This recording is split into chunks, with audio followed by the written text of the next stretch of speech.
very much, everybody, for attending today's session, which is Coaching in the Moment. The session today is being facilitated by Debbie Stanford. So I will hand you over and we can get started. Thanks, Debbie. Thank you very much. So good afternoon. Thanks for popping along. Feel free to eat your sandwiches as you go along, or if you've got a salad under the table or whatever it might be, please feel free to eat your lunch, because I know what it's like. So what I'm going to do is I'm going to start sharing the screen, as I'm acutely aware of we've got 45 minutes to share some great time together. And I'll give you a little bit of spiel about me to start with, not very much, don't want to bore you with that too much, and then we'll get on with the task in hand, which is all about coaching in the moment. So hopefully you can all see my screen now, and here we go. So Debbie Stanford, I have been a trainer for 25 years, which makes me sound super old. Absolutely love it. I do anything from one-to-one coaching up to guest speaking, and then lots of leadership programs and so forth in between. Coaching is a very big passion of mine. I hold the ILM Level 7 in Executive Coaching and Mentoring, which is a master's level. And don't get me wrong, you don't need to be qualified to coach, but it certainly helps in my arena and so forth. And I also do a lot of walking coaching, which I'll talk a little bit about later on, something hopefully you can instill as leaders as well.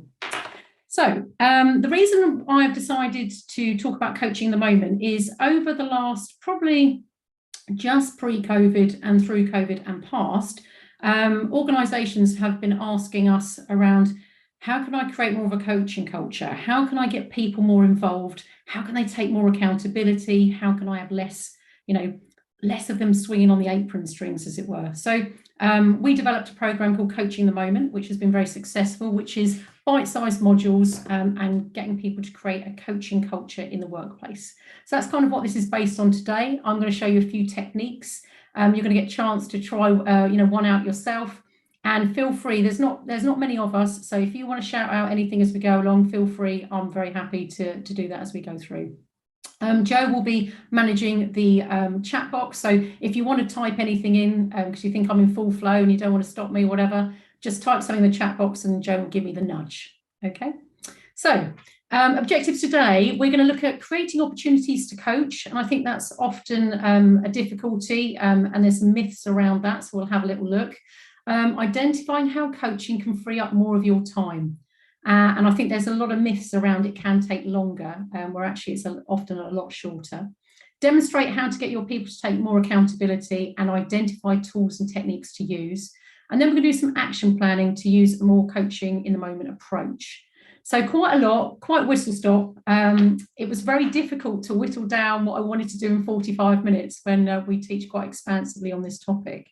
But what I'm going to get you to do is maybe not run, because you might be, you might have some obstacles in your way. But what I want you to do is just going to give you a minute to win it. I want you to find an object that either reflects your own coaching style or your experience of coaching. So you've got a minute, have a look around your office, have a look under the table. What is it that either reflects your own coaching style or your experience of coaching? And then when you've got it, just hold it up so we can see what you've got.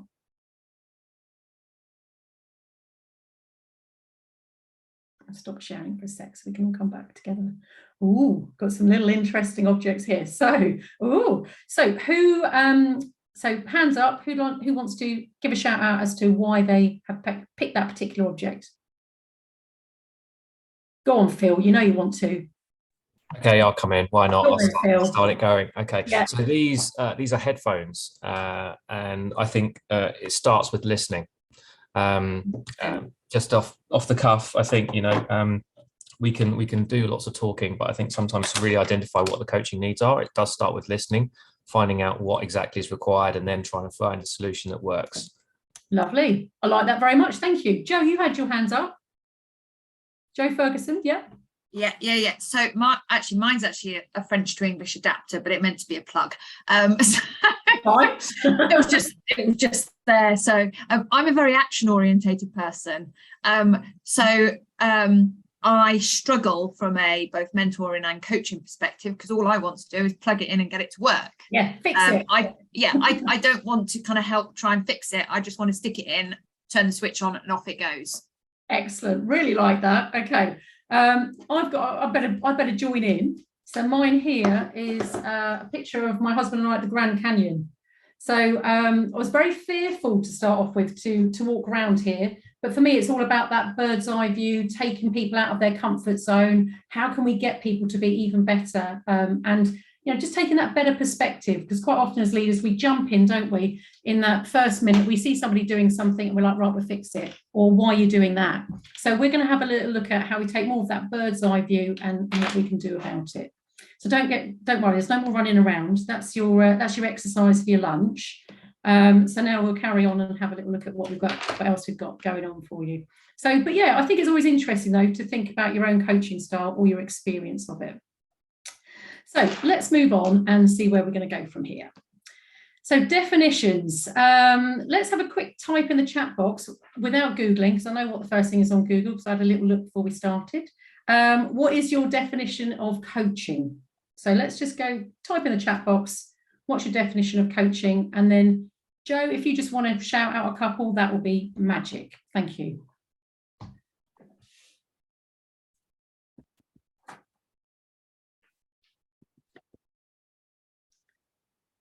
So what have we got? Oh, they're coming in thick and fast.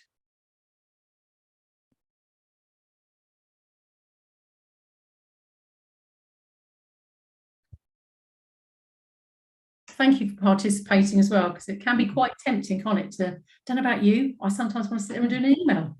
So very nice for you all to join in and do that. So Joe, shout out a couple. Yeah, equipping and empowering. That's from Phil. Emily's put sharing knowledge. Joe's put help and support another individual resolve an issue. Rachel's put helping someone reach where they want to get to. Nice. Kirsty's put developing skills. Rachel, guidance, not instruction. Nice. Petra, training and development. I like those, Joe. I'm gonna carry on with those. I like the guidance, not instruction, which is, we are generally fixers in the way that we approach things, but coaching is about developing a person's skills and knowledge so that their job performance improves. So it's not necessarily about giving them the answers, it's about asking those really great skilled questions, and not necessarily having to sit 90 minutes face to face, but actually coaching very much in the here and now. Mentoring, the long-term passing on of support, guidance and advice. A more experienced colleague uses their knowledge and understanding of the workplace to support the development of a more inexperienced person. And for me, counselling, something we must avoid unless we are qualified. An activity or conversation that assists individuals who are suffering distress from either a personal or social issue and requires specialist support. So coaching is what we'll be really focusing on today. But I would say I'm definitely not a purist coach. I would say I definitely go between coaching and mentoring, but we'll often say, is it okay for me to put the mentoring hat on? It is very easy to keep slipping back into the mentoring. So we believe in the 3 C's. Around competence. So what we're trying to do in coaching is increase people's competence, and very much around commitment. Quite often we'll say to somebody, what do you think about that? They say X, Y, Z, but actually there's no connection around commitment. So very much asking what they're going to do about that, how they're going to do it and so forth. But the great thing about coaching is increasing people's confidence. And I coach at all different levels, and honestly, the people that lack the confidence the most are the CEOs. They're the people that come and say, I have this issue, I have this problem, because it's confidence. So it's not just particular stages in your career, it is all the way through. So coaching is about trying to increase that confidence. So informal versus formal coaching. So I've been talking about coaching in the moment. I also slipped in a little bit about 90-minute sessions as well. So as leaders, I am sure that you might experience some of these. Somebody comes to you, I have a problem I'm fed up with. That's probably quite a common one. I'm stuck, you need to. This is really irritating me. Please, can you help me? What can you do to move this forward? It's not working. So for me, I'm immediately trying to think, do not fix. So if it says I have a problem, I'll be saying, I can see Joe smiling there. So if they say I have a problem, I'll be saying, okay, tell me about your issue, tell me about your problem. Okay, what have you looked at? What could be your first step? But the natural thing in the pace of work is quick, let's get this done. So it very much is around trying to stop in that moment and trying to reverse it to put it back to that person, to get them to take accountability. You know, I'm stuck, you need to talk to this person. Okay, so what have you done around this to start with? I'm fed up with, tell me why you're fed up with that. It's not working. Okay, it's not working. What have you tried? Or what do you want? Be careful with the what you want, because the inflection could be what you want. But very much around that, it's not working can be, you know, these are all informal. They don't need to be done in a formal environment. Of course they can be, but it's very much around coaching people through that particular moment. Bit of myth busting. So coaching is only useful when there is a problem. I wouldn't agree with that. I would say that if something's happening and you want somebody to do something even better, you can coach through really positive elements as well. So coaching often gets a bad rap around it's the negative aspects, and it's not at all. It's time consuming, absolutely not. Anytime, any place, anywhere. So if you're online, if you're face-to-face, it is around trying to do that coaching in that here and now. You have to be qualified to coach. Well, you don't. You do in my arena, because people will be employing me as a coach, but in a working environment, you don't have to be qualified. As Phil was saying, you've got to be a really good listener, and then you can, you know, have those really great conversations and how you're present and how you work with them. Coaching is for senior leaders, absolutely not. Coaching needs to be done at every level in the organisation in order for it to work successfully and to really create that coaching culture. It takes a long time to see the results of coaching. Absolute baloney. It can be literally in seconds. You ask them something, they suddenly go, oh yeah, I know what I could do now. And all you need to do is ask the right question. Coaching is touchy-feely, like therapy. I'm definitely not pink and I'm definitely not fluffy. So it's nothing about being touchy-feely or like therapy. It's about asking really great questions and, you know, still having that personable approach with people, but really, you know, don't have to be touchy-feely, which is good news for most of us, I'm sure. To be effective, a coach must be a subject matter expert. And this, for me, really does need myth busting. So I was thinking about this morning, actually, and one of my clients is a CEO for an international maritime company that makes seals and bearings for warships. Now, I'll be honest with you, I know nothing about that whatsoever. But all I need to do is listen and ask really great questions. I think often we're put off with, you know, I better not ask that, or I won't do that because I don't know enough about it. It is just about asking really great questions. Some people are just uncoachable. Well, I've been doing it 25 years and I haven't found, touch wood yet, I haven't found anybody that's uncoachable. A lot of it is around how we get people in that frame of mind and, you know, trying to get that coaching culture. So we're not saying come into a room, we're going to sit together for 90 minutes and have a conversation. We are very much around, it's just normal. It's like tying a shoelace, making a cup of tea, riding a bike. We just use that approach all of the time. So I'm sure some of those myths are ones that you've heard before. So moving on from the myth busting. So if coaching is so fabulous, what stops us doing it? And I'd love some people to type in the chat if you agree with any of these. Perfectionism, not wanting to give up control, thinking we know best, protecting colleagues. Well, if I do that, it will help them. Fixing and rescuing. It's my role as manager to tell, do, sort it out. People expect me to tell, do, sort it out. There's not enough time, money, people, or skills. So any of these ringing true for anybody? Any of these where you think, actually, yeah, I'm a bit of a fixer, or we've never got enough time to do that. Anybody just want to quickly come off mute and just have a shout out? Or if you put something in the chat, Joe, what have they put in the chat? Scared of doing it, as not sure. Oops, a minute, that's gone off my screen now. Hold on a minute. No worries, no problems at all. Scared of doing it, as not sure what the open questions will elicit as an answer. That's a good one. That's a really good one. Yeah. Alicia's put number 3, which is obviously thinking we know best. Yeah. And it's my role as manager to sort it out. She agrees with that. Yeah. Phil's put not enough skills, the fear of not being good enough. Yeah. Rachel agrees with all of those. And there's a couple of people put, yes, we're fixers. Yeah. Not having the right time and the place of individuals. It's easier to tell them than trying to let them decide what they need to do, when and how it. So all of those are so true, Jo. And it is around what we've got to do is stop fixing. Because if we're fixing, we are not freeing up time for ourselves to do what we should be doing. So we should be looking at like the 80-20 rule. So unless you've got loads of newbies in your team, you should be doing your own job 80% of the time and supporting others 20%. And very much around, if you do what you've always done, you'll get what you've always got. And absolutely, if you want a more empowered team that step up and keep asking you questions, you've got to stop fixing. Got to ask the right type of question. And for me, that's really interesting around, how do we do that? Well, the first thing we do have to create is psychological safety.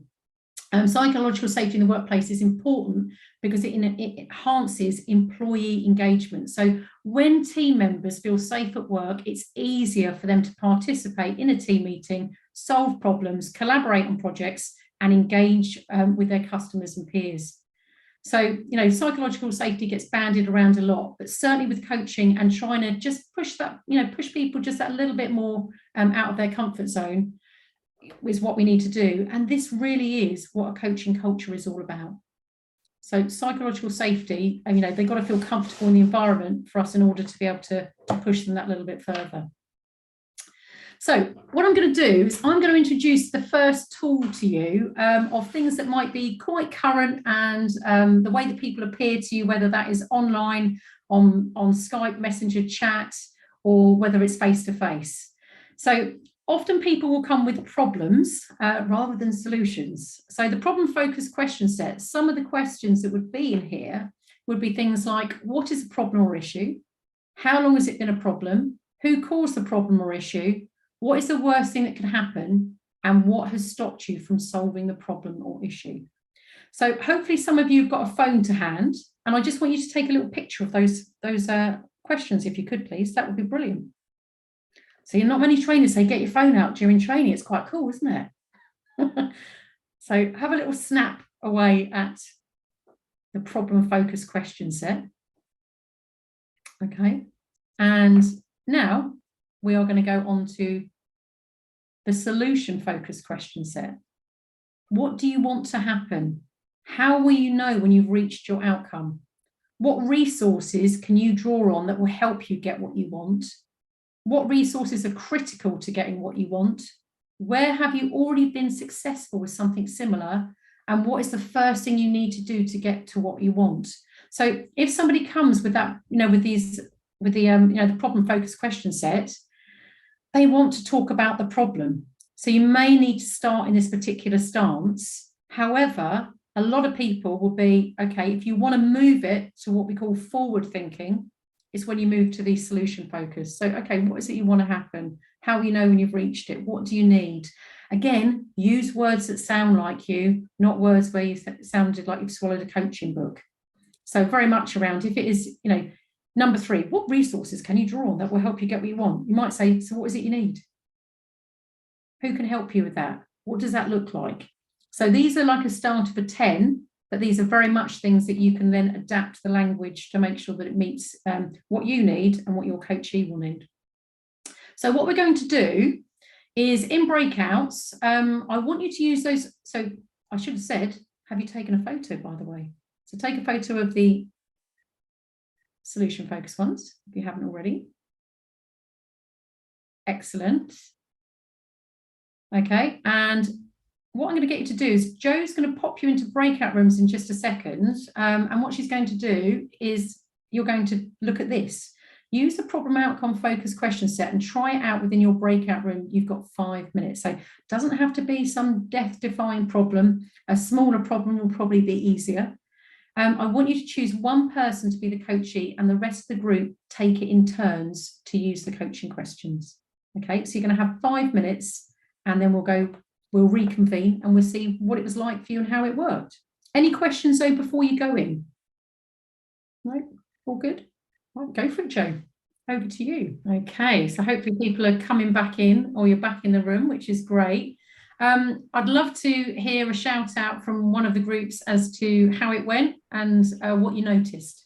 So I don't know who would like to go, but hopefully somebody is feeling brave and wants to chat.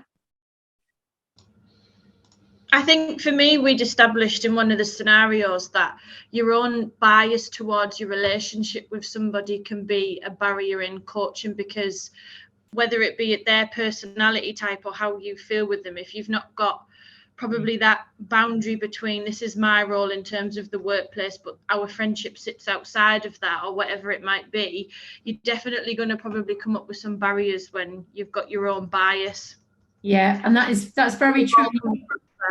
Yeah, you've got to try and put that hat on, haven't you, of like, okay, what is going to serve this situation best? And often we get that as leaders, and often when I'm working with teams, you know, they have a really good environment, they work well together, they socialize together, and sometimes that can give it a little bit more of a different flavor when like managing performance or working through some coaching. Yeah, very good because point. you want to create that psychological safety that you've talked about, and by doing so might sometimes mean that you've merged across your boundary a little bit in the workplace. So it's something to be cautious, isn't it?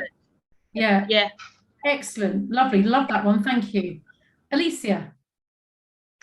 Well, I was the coachee in the scenario, and I was trying to play a very sort of bad manager who wants HR to resolve all the problem for them, as it happens in real life, I guess. Yeah. Very much. And I think the key takeaway for me is that the coachee actually needs to be open to coaching rather than saying, well, actually, it's your job to sort it out for me. Yeah. And I think the thing is, I guess the question is, how do you get them into that mindset? Yeah. And I think the thing is, it's establishing where they are and working out where they need to be and actually where they want to buy in. And that's got to be done in quite a quick kind of like format. So I think to start off with, people are worried about, you know, most people like perfection to a lesser or greater degree. So when you learn something new, it's a bit like, I don't want to do that because I won't be very good at it. Whereas actually, what's the worst that can happen? You land a question that doesn't land very well, and then you rejig the question, or you ask something else. So I think a lot of it is about being brave to start with, and you'll probably find you are coaching a lot already, but it's those moments when you keep stepping in and resolving rather than coaching. And you'll get some killer questions where you say a question and they're like, oh my God, yeah, I know what to do now. And you're like, oh, that was nice. Nice for them and nice for you. So I think it is around, it's about keep going with the skills, finding some quick wins to start with, and then going from there. Yeah, I like that, Joanna. It's training yourself not to step in. It is completely trying to train yourself not to step in. And anybody that knows me knows I can talk for Britain, but actually when it comes to coaching, I can see somebody nodding their head there. So when you hear, you know, when you watch me coaching, it's 70% of me, I'm listening, so I can ask you really great questions. Otherwise, if I'm not present, I can't ask great questions. So quite often somebody comes to us and we're in the middle of something and we just go, oh, yeah, just do that. And it's just like, right, take that moment. Where is that person? What do I need to do with that person? So thank you for those. I hope you enjoyed. I know when you send shivers down people's spines when you say, right, I'm just going to put you into breakout rooms. Just to let you know, that's the only one. Okay, so we can go back to looking at the screen and talking together. So no worries, there are no more breakout rooms for you today. But it's nice to try things out. So let's go to our next slide. And our next slide is about DILT's coaching model in logical levels. So you may have heard of DILT's before, you may not, doesn't matter at all. But generally, people would see this as a long-winded approach to coaching, whereas I want to prove you can do things quite quickly. So if you've got something around environment, like the where, when, with whom, one of the questions might be, you know, they come to you and they say, this isn't working very well. You know, I can't get hold of this. This isn't for me. You might say, so where do you work at your best? And they go, oh, well, when I'm doing that. Okay, so when you do that, what is it about that you could transpose into this? So it's those kind of things about trying to move it and make it sound a little bit different. So behavior, you know, the what are you doing? What do you do that makes work fun and interesting? So you can imagine the pre-question to this, you know, everything's really boring at the moment. See, okay, what do you do that makes work fun and interesting? So trying to get them on board to try and find the solution. Things around skills, capabilities, how do you do that? What skills do you enjoy using? So don't get me wrong, you could use this in an appraisal setting as a quick question in that, for example, PDRs around what skills do you enjoy using, trying to find out a little bit more about them. Or if they're saying, I don't particularly like doing this, so what skills do you enjoy using? Okay, what could you take from that and put in this scenario? So there's lots of things with DILTs, you know, beliefs and values, why do you do that? The identity about who you are and who do you want to be, and the purpose of why do you do this, what's your sense of purpose? So there's lots of things around, you know, lots of other questions you could ask around those, but those logical levels are quite useful in quicker conversations as much as they are in longer conversations. So coaching in the moment for teams and groups, okay? So we've talked a lot about, you know, what you could do and so forth, but if you are part of a team and a group, and I anticipate most of you are part of a team or a group, it's what can you do? So why do you need to do it? Well, it ensures that everyone's ideas are heard and it releases potential of the whole group. Everyone steps up, joint problem solving, shared responsibility, empowering others to think and take actions for themselves. And I'm sure you're probably thinking there's a unicorn going across the screen at this point. But honestly, once you get into this and start using it more and more, it does become more of the culture. You can take a moment to pause, reflect, and ensure how you're working is the most efficient and effective way to deliver what you're working on as well. So I don't know about you, during COVID, post-COVID, are we actually hanging on to things that we were doing during those times that don't actually serve us very well now? So actually, is this the time now to move into more of this style of approach, to pause and reflect and think, actually, am I doing things the most efficient and effective way? What are we working on at the moment? So it also, for me, is about keep finding better ways of working while celebrating success. So, you know, life is very much a bit like Mario Kart. You can see the end. There's a great long wiggly path and people keep throwing things all over the shop as you're trying to go through. But sometimes you dodge some of those and you get some really good successes. But are we, you know, looking at ways of celebrating success along the way? Or is it always, you know, we're on this journey just trying to get to the end? So coaching in the moment for teams and groups, we can share that. So have you ever gone to a meeting and thought any of this? My ideas don't matter. No one's interested in my views. I can't add value. If I say what I think, I'll displease people. People won't like me. There are people here far more important than me, and I'm a key player and I need to impress. So I can't believe that any of us haven't sat there at some point and have one of those sitting in our mind, if not more. But actually, wouldn't you rather think my ideas do matter? I can add value. I'm as important as anyone else here. My job is best done by contributing my thinking to this meeting. I'll impress people most when I encourage others, draw them out, and offer my knowledge when needed. So in order to do this, we need to start thinking about meetings and, you know, and in teams and groups in a different way. So I've got a few little things in a toolkit that you could use to create more coaching conversations in meetings. So the starter could be, what's a good outcome for you? What's a good outcome for this meeting? So I don't know about you, you're on Teams, you think, crikey, I've got 5 minutes to the next one, not even thinking about what the outcome is. You're rustling your bits of paper. Have I got what I need for the next meeting? Not even thinking what is a good outcome. So if we want to get people present and starting to think about having a more productive time, we need to start setting the scene before we start. Particularly like this, and I actually use this on all of my leadership programs and any training that I do actually. At the start, I always say, so how much energy have you got out of 10? So if you run a marathon, put something in the slow cooker, feeling like, woohoo, I am all over it. Or have you had no sleep, had a bit of a toothache, kids are up all night, whatever it might be, and your energy is quite low. How receptive are you to taking part in the meeting? And, you know, joining part of this today, and how present are you without anything else on your mind apart from being in this meeting? And for me, it doesn't matter what people's scores are, it gives the flavour of where they will be.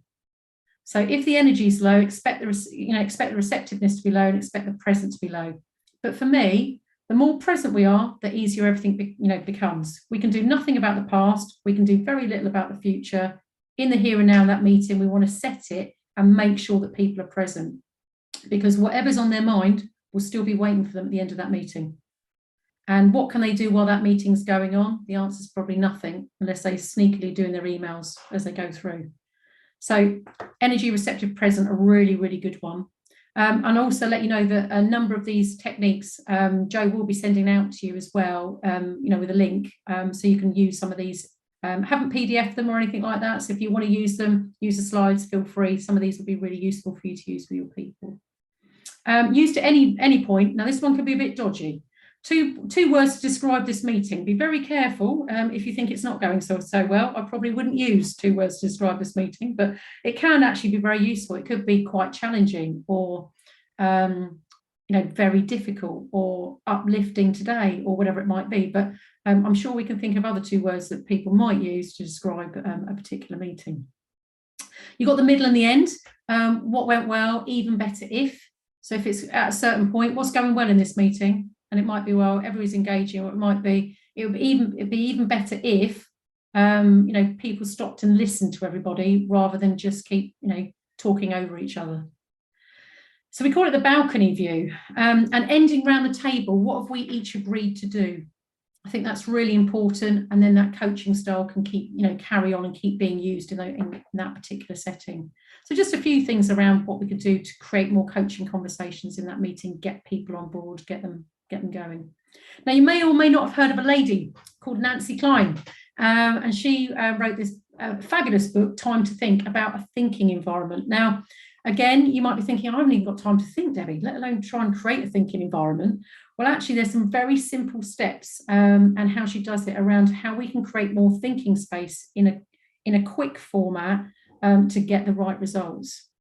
And I love what she says: the quality of your thinking is indirect to the quality of my listening. And I think that's a really profound quote, actually. The quality of your thinking is indirect to the quality of my listening. If I'm listening really well, then I'm going to ask great questions, which is going to help you think.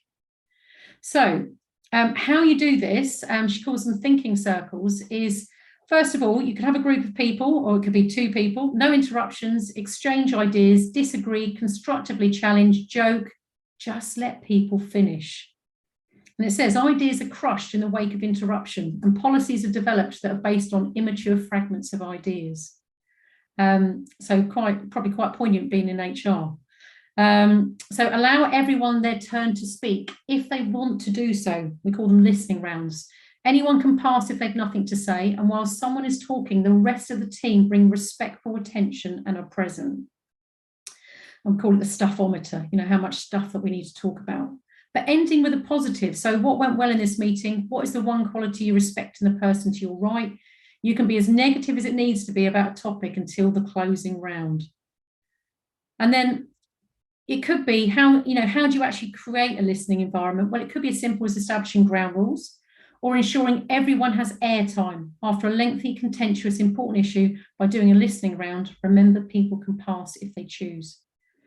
Or use it at the start of a meeting. People think better throughout the whole meeting if the very first thing they do is to say something true and positive about how their work or the work of the group is going. And Klein does suggest asking, what is going well? What successes have you had since we last met? What do you think is going well in our project, for example? All great coaching style questions. And gain everyone's idea about the first agenda item. The full debate doesn't start until everyone has had a turn. And remember, there's a greater chance of individuals speaking up if they're talking early on in a meeting. So this helps everybody engage. So Nancy Klein thinking circles, for me, when you actually see it in action, are really, really positive. But you've also got to be aware of, like, when ideas are flagging, that you want to maybe divide people into thinking pairs, give each person 3 minutes, undivided, respectful attention. They then return to the full team and undertake a listening round. It reignites thinking and re-energizes the group. So you can use it in meetings. You could use it in, thrashing ideas out, whole different realms. But the more we start to try and get people thinking, the better the listening will be, the better the, more present somebody will be, and the better the questions will be. So that's a little bit on Nancy Klein. So what I have whizzed through with you today, we have looked at problem outcome techniques. We've looked at DILTs. We've looked at balcony view questions and Nancy Klein. Just for a minute to win it, can anybody pop in the chat box anything they think they might have a go at, or anything what's come into their mind about today, what you're going to take action on? So let's just have a minute on that, and then I will wrap it up for you. Debbie, somebody's asked, Petra's asked a question. What is the maximum size of a coaching group? Oh, now it depends. So I've coached big teams where you can use it as you can go from 1 up to say 30, 40, because what you can do is then you can break that group down and bring it back. So there isn't necessarily a maximum. If you were talking about something like a different style of coaching, like action learning sets, for example, I wouldn't be putting more than 6 people in a group, because that's around pure problem solving. But general coaching, I would say, depends how you're going to facilitate it. Ideally, you would have up to say 12 people, but you can do more, break it down and bring people back. Phil's gone to order Nancy's book. Oh, it's brilliant. You'll love it, Phil. Honestly, it's a great book. If you want any other ideas of books, just give us a shout. So there's a brilliant one at the moment called The Art of Being Brilliant by Andy Cope and Andy Whitaker. So if you want an uplifting book, not necessarily about coaching others, but about coaching yourself, it's quite an interesting book. Alicia's put, saying something. Just saying thank you. Pleasure, absolute pleasure. Alicia's put, uninterrupted airtime in meetings is a great tool. Yeah. Someone else has put, stop trying to fix things. Excellent. Listening environments in meetings. Joe's put, let people say things even if you think it's utter rubbish. I think I should have done that with my kids. Sorry. Rachel's put, focus more on outcome style questions. Yeah. Kirsty, don't jump to rescue mode. Yeah. Nikki's put, making time to listen. Yeah. And it doesn't have to be that long even, Joe. It just needs we just need a little bit of time to do that. Now, I'll stop wherever we are, because I've got 2 more slides to show. And then if there's any questions, people can throw them at me, because I know you are probably thinking about whatever you're going to have for your lunch. So I don't know about you. If I'm hungry, I'm no good. So Debbie, can I just raise one more point? Joanna's just asked, what qualification could you do to become a coach? She needs to work on this. Okay, so there are a number of qualifications. It depends what level you want. So I teach all levels, so and coach all levels. So mine is an ILM level 7, which is a master's level, although there is an ILM level 5, which would be perfectly fine for working in any normal working environment. So mine is, because obviously I have to go for procurements, and the requirement will be an ILM level 7. But if you're doing it internally, ILM level 5 is fine. You can do a CIPD qualification.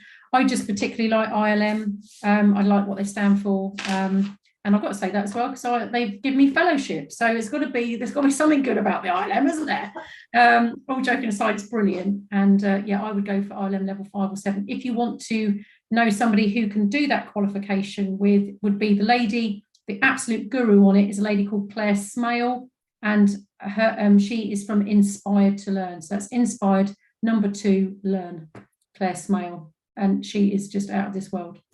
So if you're into coaching, like some gurus in our world are Peter Hawkins and David Clutterbuck, and they're her coaching supervisors. So it gives you the flavour of the kind of level of person you'll get. She's brilliant. Okay, so I'm just going to carry on with the last couple of slides. This is you'll get all of this. These are all my details. So if you want to talk through anything that we've talked about today, or you want to get in touch, I'm definitely not a hard sell person. But if anything you want to talk about, or anything you're interested in, or if you're interested in the Coaching the Moment program, give me a shout. But also let you know I've started a walking coaching company. So the other strand to Stanford Training Solutions, our sister company, is Stride for Success. So taking people out for walking coaching is a whole nother module. But basically, when you take somebody out walking coaching, it completely changes and creates creativity and things that you could do as leaders in one-to-ones and stuff like that. So thank you for listening, and happy Wednesday to you on this very strange week. And I hope to hear from you in due course. So take care. Thanks, Debbie. Thanks, Debbie. Thank you. I'll send an email out to everybody that's attended this afternoon. We've got another boardroom on Thursday about effective investigations. So there will be a link on there if anyone wants to join on that one. But otherwise, I'd just like to say thanks very much to Debbie. I think it's been a great session. Thanks for everybody who has signed up. I hope that you found it useful and hope to see you again soon. Thank you. And just to say, I'm back in October doing a session on resilience. So hopefully I'll see some of you on the resilience session as well. Take care.